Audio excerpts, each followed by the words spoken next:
Hello everyone, আজ অনেক দিন পর দেখো একটু বাইরে থেকে অর্ডার করেছিলাম, তো সেটাই এখন রাতে আর কি ডিনার করব। অনেকদিন পরেই খাচ্ছি মিক্সড ফ্রাইড রাইস আর এদিকে চিলি চিকেন, যেটা মানে এখন বলতে পারো বাইরের খাবারটা অ্যাভয়েডই করি।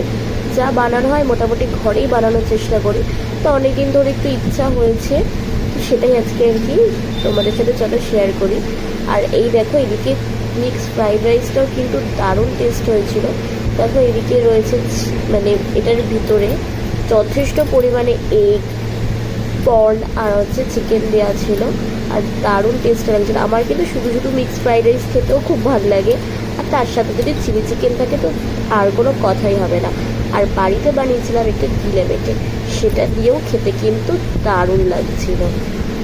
আর তোমাদের কার কার fried rice, mixed fried rice আর চিলি চিকেন ভালো লাগে কমেন্ট করে জানিও কিন্তু।